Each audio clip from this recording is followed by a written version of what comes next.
Tudo bom, pessoal? Esse vídeo aqui, pessoal, eu vou estar falando de alguns componentes, certo? Daí até um inscrito do canal me pediu para mim contar minha história de vida.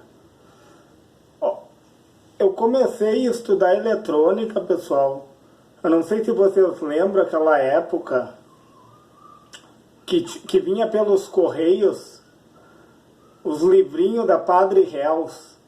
Lá naquela época, lá atrás, eu tinha o que? Uns 12, 13 anos de idade, pessoal. Eu já comecei a me interessar pela eletrônica. Só que daí depois eu atendi a informática, só que daí eu voltei para a eletrônica novamente, né? Só que a gente sabe, né, que a informática e a eletrônica, elas andam juntos. Software e hardware não estão separados, um depende do outro, certo, pessoal? Mas eu comecei lá atrás. Ele pediu para mim contar. Um dia eu vou fazer um vídeo específico falando sobre isso. Mas hoje eu quero falar de uns componentes, pessoal. Capacitor eletrolítico, tá? O capacitor eletrolítico, ele funciona muito bem em quê? Em baixas frequências, né, pessoal? Tanto é que quando numa fonte ali, uma fonte de alimentação, né, o capacitor eletrolítico, ele é um filtro, porque entra uma baixa frequência ali, 60 Hz, né, pessoal? A gente sabe que é baixo 60 Hz. E a mesma coisa o capacitor de poliéster, o capacitor X ali, né, na entrada, só que ele tem um alto isolamento, né, pessoal? No caso, os 220 volts, eu teria que ter um capacitor ali de 250 volts na entrada. Os de poliéster chegam a variar, né, de 300, 400 volts. Funcionam bem em baixa frequência, certo? E daí o que acontece, pessoal? Um capacitor muito antigo, tipo esse daqui, ó. Ele trazia até escrito nele, ó, perigo, alta tensão. Perigo, alta tensão. E daí o que acontece com esse capacitor, pessoal? Ele internamente, a gente sabe que o capacitor eletrolítico, ele tem um eletrólito, certo? E daí ele tem anodo e catodo, né, pessoal? A gente sabe que no dielétrico ali, ó, do capacitor eletrolítico, no caso, internamente ele tem o óxido de alumínio, né? Óxido de alumínio. E daí o eletrólito, pessoal, ele acaba evaporando. E quando ele evapora, ele aumenta a ESR, pessoal. A ESR, o que é a ESR? É a resistência em série do capacitor, a resistência interna dele, certo, pessoal? A resistência dele interna, ela aumenta, e daí ele fica trabalhando de forma promíscua numa placa, entendeu? Ele não vai armazenar mais o que ele armazenava, e ele não vai mais suprir o que ele supria. E daí a gente fala em fuga, né, pessoal? Quando o capacitor está em fuga. Qual é a fórmula da reatância, da resistência do capacitor? Qual é a fórmula? A gente sabe que o capacitor, ele é um componente passivo, assim como a bobina. Ele defasa, né, pessoal? A tensão, ele atrasa a tensão, porque ele armazena cargas nas placas dele através de tensão, certo? Ele atrasa a tensão e adianta a corrente elétrica. É esse o papel fundamental do capacitor. E o capacitor eletrolítico funciona muito bem em baixas frequências. Já o capacitor de disco cerâmico, pessoal, ele já tem uma melhor funcionalidade em altas frequências. Por isso que a gente encontra bastante ali internamente, ali onde tipo, tem um exemplo disso, os capacitores amortecedores ali, ó, no filtro snubber, né, que fazem o amortecimento a gente sabe que ali tem uma alta frequência, né? Na casa dos kilohertz, dos megahertz, né? Chega, dependendo da placa. E daí tem uma alta frequência. E por isso que tem aqueles capacitores ali fazendo um amortecimento, né, pessoal? E o papel do capacitor, aonde a gente pode encaixar um capacitor?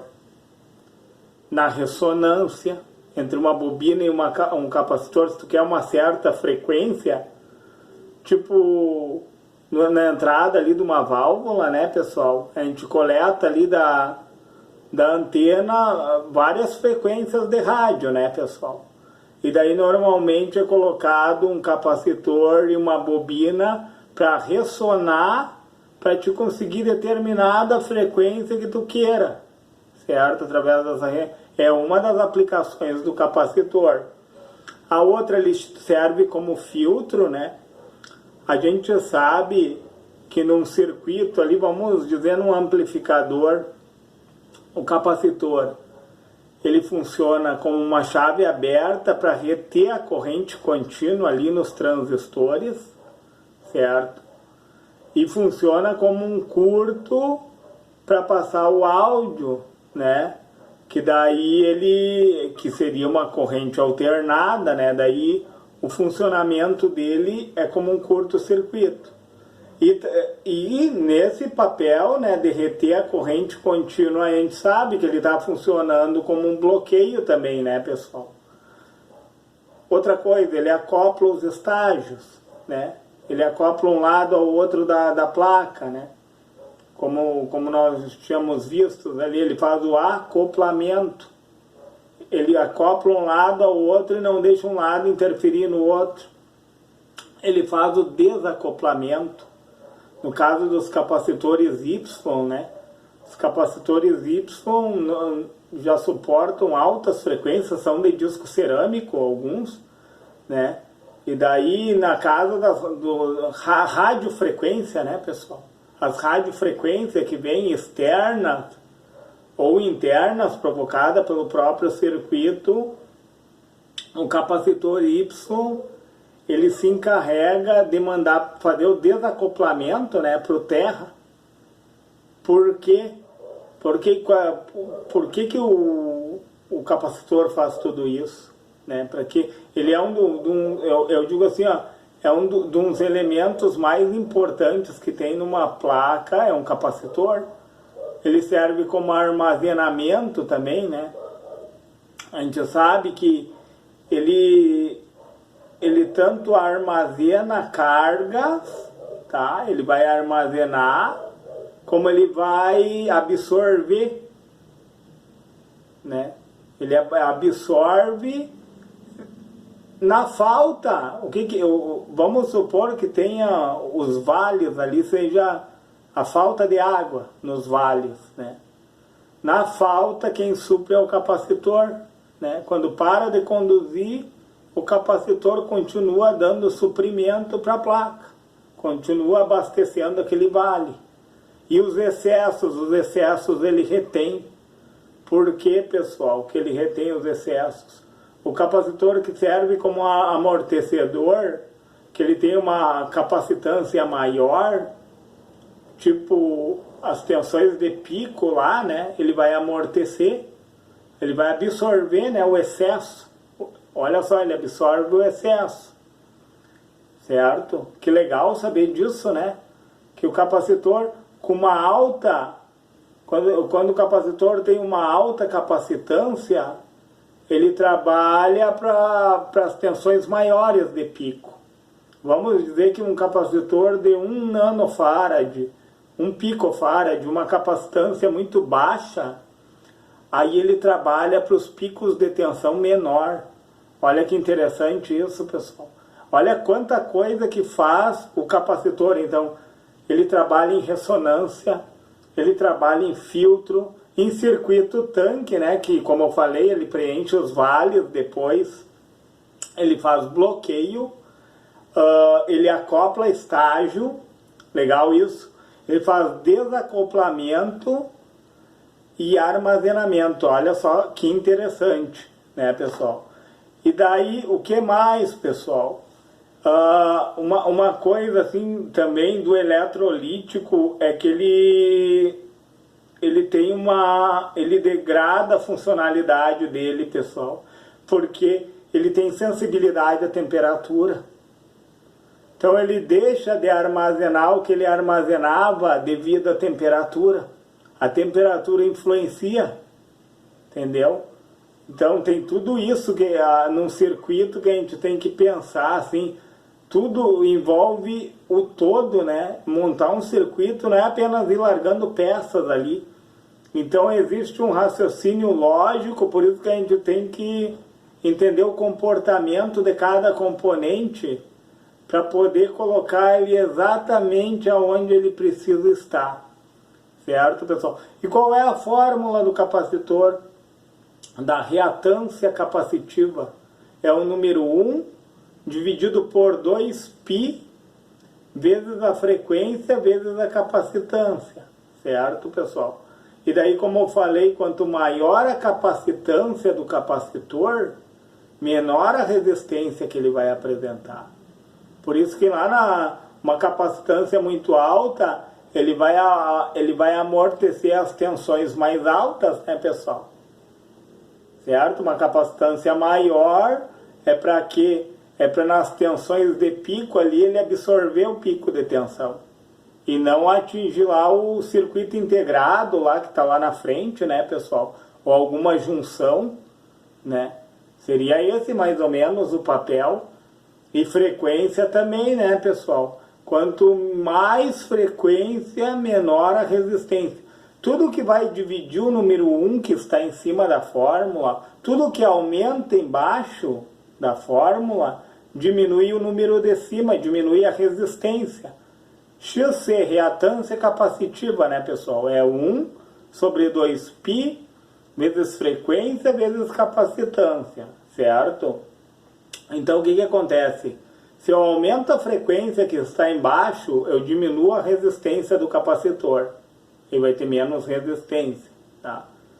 Se eu aumento a capacitância, pessoal, ele diminui a resistência também. Por isso que uma capacitância alta, ele vai trabalhar bem para as altas tensões, né? As tensões de pico. E uma capacitância baixa, ele vai trabalhar nas tensões menores, né? Nos picos menores. Que legal isso, né? E daí o que mais, pessoal, que nós poderíamos falar sobre o capacitor? Assim, ó, existe também um substituto para o capacitor eletrolítico, né? Que também é um eletrolítico, como nós sabemos, ó, no caso do capacitor eletrolítico, ele tem duas placas, né? E o óxido de alumínio, né, pessoal? Tá? É um papel enrolado, né, pessoal? E daí o que acontece? O dielétrico dele é nesse formato. Aí entra o capacitor de tântalo, pessoal. O capacitor de tântalo, ele é um eletrolítico, só que porém o dielétrico dele é de tântalo. Ou seja, é um capacitor mais robusto, mais oneroso, ele é mais caro, né, pessoal? Ele é mais caro por quê? Porque o material dele é de maior durabilidade, entenderam? Ele tem menos tolerância, enquanto que o capacitor eletrolítico ali, a tolerância dele vai de 20% a 50%, né? Então, para circuitos que precisam de precisão, é complicado botar o eletrolítico, né? Seria mais conveniente colocar um capacitor de tântalo, ou um capacitor de disco cerâmico, né? Poliéster, mas o eletrolítico fica complicado por causa da tolerância dele. Uma tolerância muito alta, igual os resistores, né, pessoal? Com tolerância muito alta, trazem precisão no circuito, né? Se precisa de precisão, não é recomendável. E daí o que acontece, pessoal? Falamos do capacitor, falamos um pouco, né, do capacitor. Detalhe, o capacitor cerâmico, ele vai de 1 picofarad, 1 nanofarad e 1 microfarad. a capacitância dele é menor, porém ele funciona bem na alta frequência, né, pessoal? Enquanto que o capacitor eletrolítico ele tem capacitâncias maiores, chegando até na casa de 1 farad, né, pessoal? Uma capacitância muito alta. Microfarad já é alto, né, pessoal? 30, 40, 50, deixa eu ver esse daqui de quanto que é. Esse daqui, ó, pessoal, 330 microfarad, ó, por 250 volts. 250 volts é o isolamento dele. Se tu exceder isso aqui, ele explode, né, pessoal?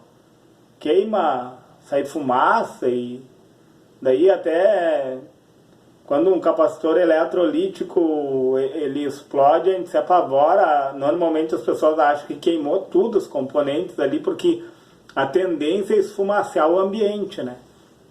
Mas vamos entrar em outro componente, pessoal, que é a bobina, né? Eu tenho essa bobina aqui, ó, com núcleo de ferrite, tá? Para alta frequência também, porque eu tenho um transformador Chopper aqui, ó, que também é com núcleo de ferrite, né?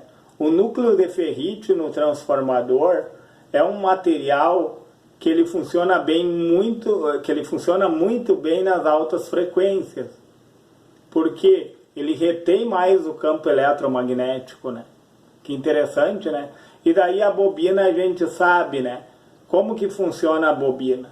Como, ó, capacitor e bobina, né, pessoal? Capacitor, deixa eu pegar esse de outra cor. Capacitor eletrolítico e uma bobina com núcleo de ferrite, tá?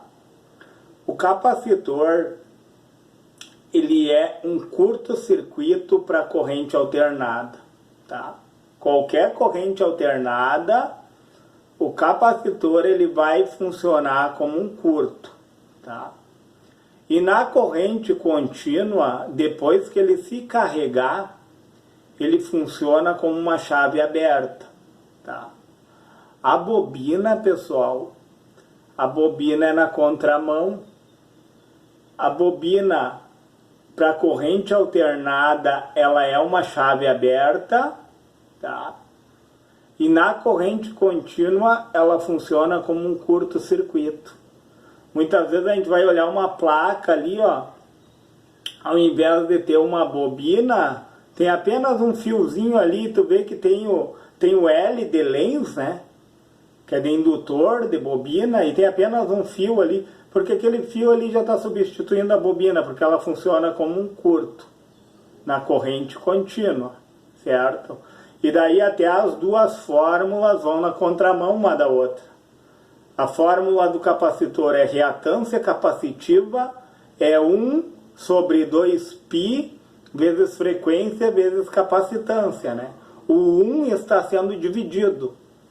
Já na bobina, pessoal, é reatância indutiva, é igual a 2π vezes frequência, vezes a indutância. Não está dividindo ninguém, pessoal. Ou seja, se eu aumentar a frequência, pessoal, eu aumento a resistência da bobina. Concorda comigo que a corrente alternada ela vem numa frequência? Então eu estou aumentando a resistência, entendeu? E daí vem os transientes junto, a tensão de pico ali, ó, ela funciona como uma chave aberta. E quanto mais indutância a bobina apresentar, mais resistência ela vai ter. Quanto mais capacitância o capacitor armazenar, menos resistência, pessoal. Quanto mais capacitância, menos. Quanto mais indutância, mais referente à resistência, pessoal. Que legal saber disso, né? E daí também, pessoal, eu gostaria de falar do transistor, né? A gente sabe que tem vários tipos de transistores. E daí eu falei até sobre uma fonte de alimentação que eles aquecem muito. Principalmente o transistor bipolar de junção ali, ó. Ele precisa de um dissipador de calor. Tanto ele como a ponte de diodo que nós soubemos, né?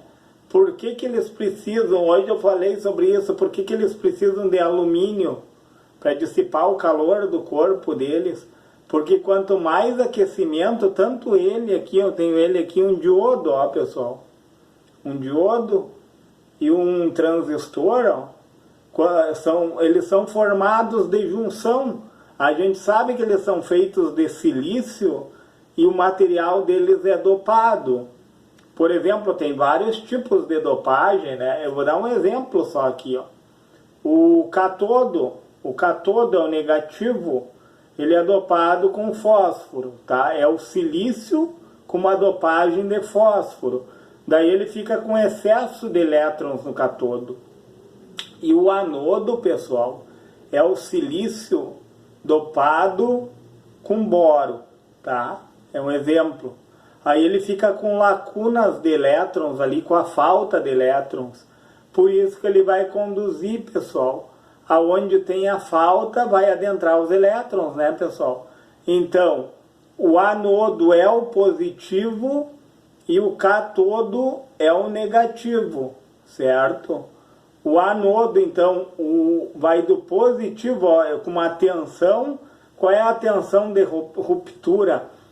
Em torno de 550 milivolts a 700 milivolts, né? É a tensão de um diodo convencional. Eu não sei se daqui, pessoal, tem que olhar o datasheet dele, tá? Tem vários tipos de diodo, vários tipos de dopagem. Eu estou dando um exemplo, certo? E daí a tensão de ruptura, vamos dizer que é 550, 700 milivolts ali, ó. Quando ele aquece, pessoal, ele reduz para, tipo assim, no aquecimento dele, ele deixa de conduzir, pessoal.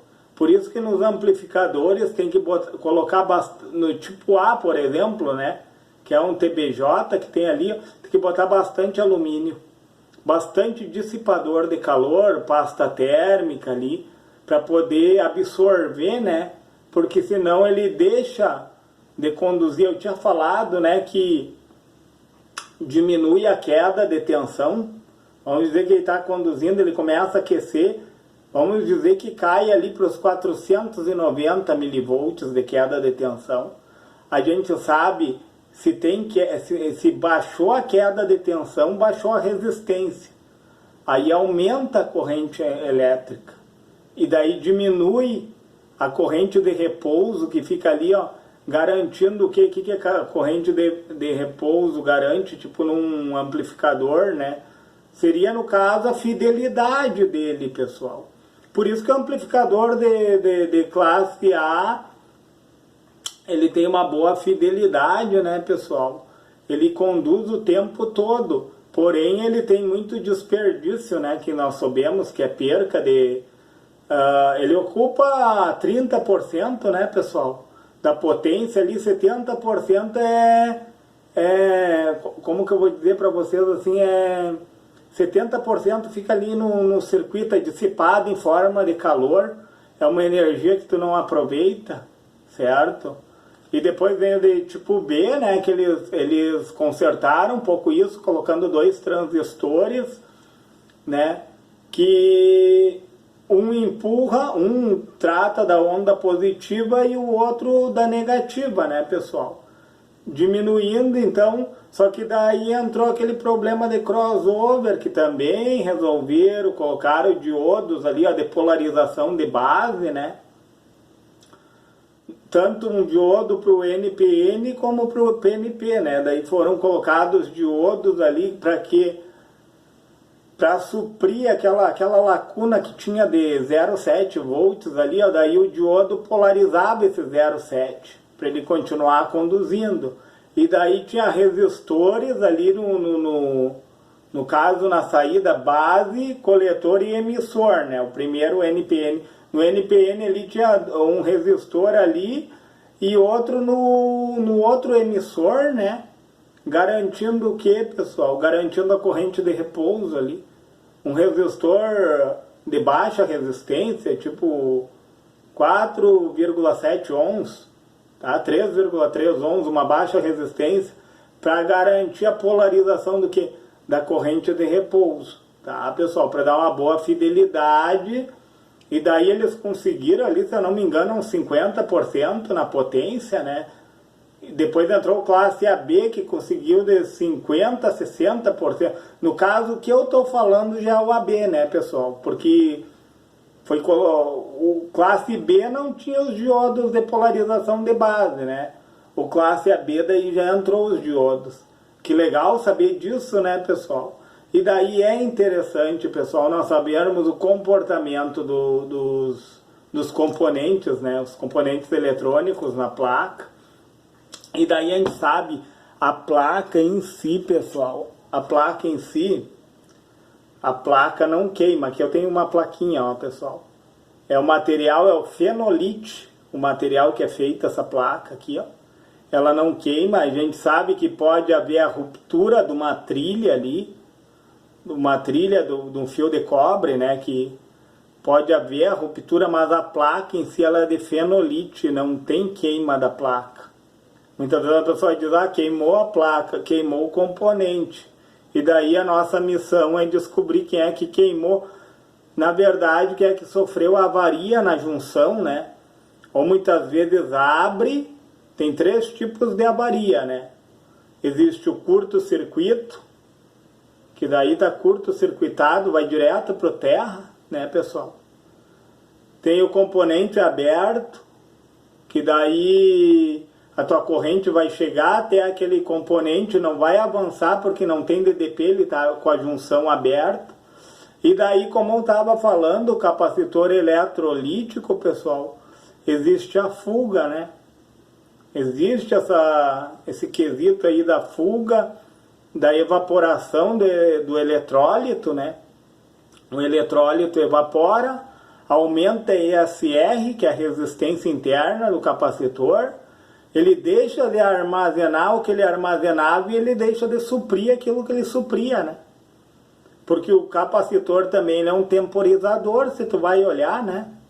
Dependendo da capacitância ali, como ele está configurado no circuito ali, ó, ele vai determinar o tempo de carga. Olha que legal isso, pessoal. É muito interessante conhecer os componentes. E daí, falando um pouco mais, ó, a gente sabe que eu tenho um transformador Chopper aqui, ó. E daí no primário dele ele tem 2 enrolamentos que são separados, pessoal. Um enrolamento também é chamado enrolamento de bias, tá, pessoal? Eles estão em defasagem. Um está numa fase e o outro está em outra, certo? Eles são enrolados de forma diferente, de forma que as fases, cada uma fica num sentido, certo, pessoal? E do outro lado aqui, eu tenho os outros enrolamentos, ó, pessoal. O secundário, no caso, né? E daí, esses terminais aqui deles se chamam tapes, tá? São os tapes. E daí a gente sabe, né, que como o funcionamento, né, de um transformador também é interessante saber. O transformador aqui, ó, como a bobina, ó, o núcleo deles é de ferrite. Qual é a finalidade do núcleo de ferrite? Como eu falei, ele retém mais o campo eletromagnético, entendeu? Se tu colocar um transformador convencional numa placa eletrônica, ali na placa, no lugar de um chopper, como o núcleo dele é de ferro, pessoal, ele não vai reter o campo eletromagnético como o núcleo de ferrite. E o que vai acontecer? Ele vai vibrar, pessoal. Tu vai escutar a vibração dele, entendeu? Ele vai dar um zunido, o transformador, certo? E ele não foi feito para isso, né? O transformador convencional é para baixa frequência, por isso que ele é ligado ali na rede elétrica e depois dele, daí, lá na placa que vai ser gerada, né, pessoal, a corrente pulsante. O transformador Chopper funciona com corrente pulsante. A gente sabe que no primário aqui, ó, através do que é uma DDP. Uma DDP é uma diferença de potencial, tá?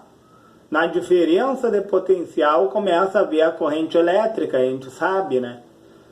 E circulando a corrente, como eu tenho enrolamentos aqui, ó, o número de enrolamentos é proporcional à tensão, certo? Quanto mais enrolamentos, mais tensão. Quanto menos enrolamento, menos tensão. E a corrente vai na contramão, né, pessoal? A corrente vai na contramão. E daí o que que acontece, ó?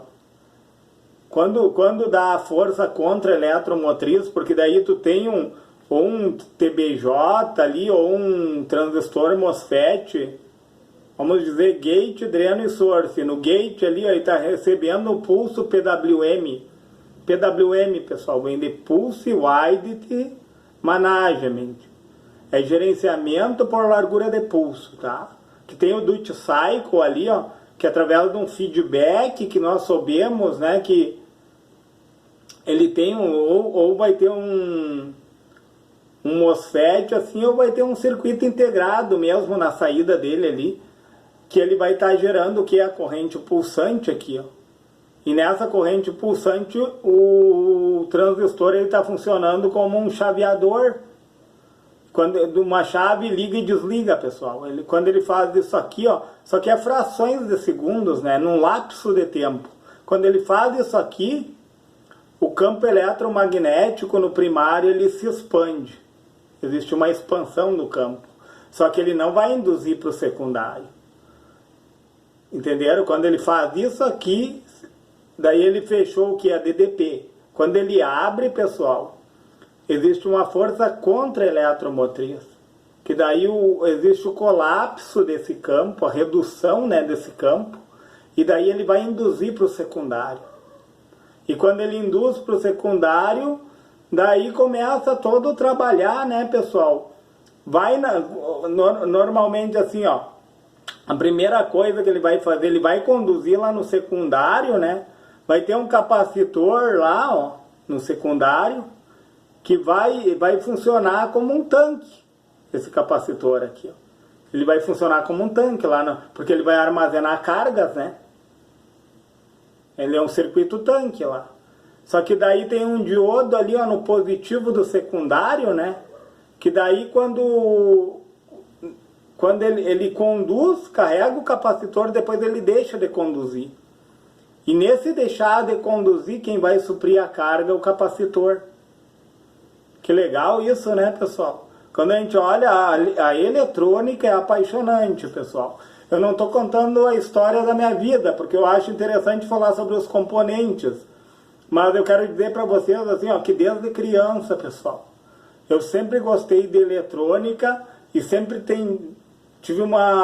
me inclinei para esse lado, né, da eletrônica, da informática, porque tem coisas complexas que eu mesmo levei muito tempo para aprender. E vou confessar para vocês, até hoje a gente está aprendendo, pessoal.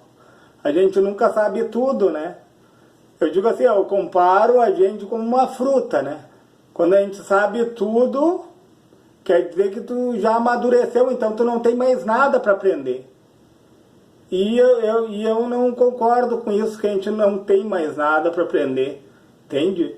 Que daí, na troca de ideias, pessoal, tu ouve um aqui, ouve outro ali, tu vai absorvendo, a gente vai absorvendo conhecimento, né?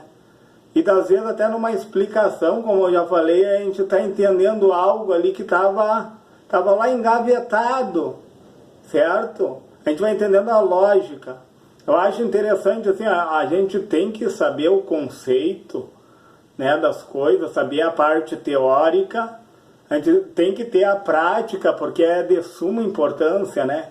Mas juntando a teoria, juntando a prática, pessoal, tu adquire o quê? Tu adquire a lógica, pessoal. Tu vai adquirindo uma expertise naquele assunto, entendeu? Então, a gente tem que dar tempo ao tempo, né? Tempo ao tempo.